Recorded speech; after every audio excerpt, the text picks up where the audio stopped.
সিনেমার হিরো কিংবা স্পাইডারম্যান নয়, সমুদ্রপৃষ্ঠ থেকে প্রায় ৫০ তলা বিল্ডিং সমান উচ্চতায় চিকন দড়ির উপর দিয়ে হেঁটে যাচ্ছেন একজন রক্তমাংসের মানুষ।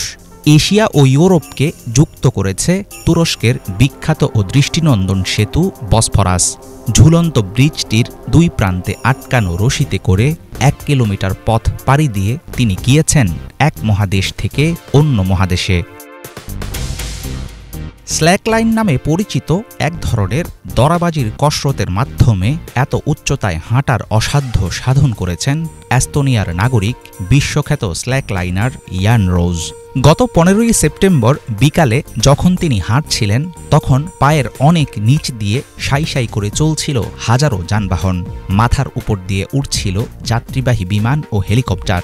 এমন পরিস্থিতির মাঝেই গন্তব্যে পৌঁছতে ঠান্ডা মাথায় তাকে হাঁটতে হয়েছে প্রায় ৫০ মিনিট। ব্রিজের উপর দিয়ে এক মাথা থেকে অন্য মাথা পর্যন্ত আটকানো ছিল স্ল্যাকলাইন বা বিশেষ রকমের রশি। নিচ দিয়ে বিরতিহীন গাড়ি চলছিল। হাঁটার সময় যানবাহনের কারণে বারবার মনোযোগ নষ্ট হচ্ছিল।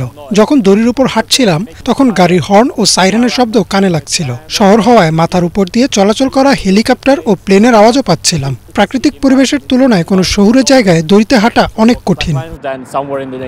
তুরস্কের ইস্তাম্বুল নগরীর বুক চিরে বয়ে গেছে বিখ্যাত বসফরাস প্রণালী।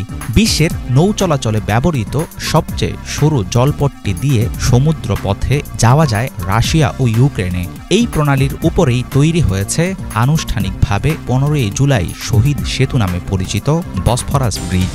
১৯৭৩ সালে নির্মাণ শেষ হওয়া ব্রিজটি দিয়ে প্রতিদিন যাতায়াত করে ২ লাখের বেশি যানবাহন। এমন ব্যস্ত সেতুর উপর দিয়ে বসানো দড়ির রাস্তায় হাঁটার বিষয়টি ছিল বেশ জটিল।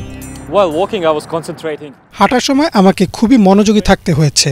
সোজা সামনে তাকিয়ে থেকে প্রতিটি পদক্ষেপের দিকে খেয়াল রাখতে হয়েছে। একই সাথে এমন মুহূর্ত এসেছে যখন আমার হাত ক্লান্তিতে থেমে যাচ্ছিল। তখন আমি ইস্তাম্বুলের পুরনো শহর ও নিউ সিটির চমৎকার দৃশ্য দেখার সুযোগ পেয়েছিলাম। ৩বার বিশ্ব চ্যাম্পিয়ন ও অসংখ্য ওয়ার্ল্ড রেকর্ডের অধিকারী স্ল্যাকলাইনার ইয়ান রোজের জন্ম ১৯৯২ সালে। এস্তোনিয়ার নাগরিক এই অ্যাথলেট দড়ির উপর হাঁটা শুরু করেন মাত্র ১৮ বছর বয়সে। তার ঝুলিতে আছে বিশ্বের সবচেয়ে দীর্ঘ স্ল্যাকলাইন ওয়াকের রেকর্ড। সেই যাত্রায় তিনি রশির উপর দিয়ে ৩ ঘণ্টায় পার হয়েছিলেন প্রায় ৪ কিলোমিটার পথ। ইস্তাম্বুলের বসফরাস ব্রিজে স্ল্যাকলাইন ওয়াক ইয়ান রোজের মুকুটে যুক্ত করল আরেকটি পালক।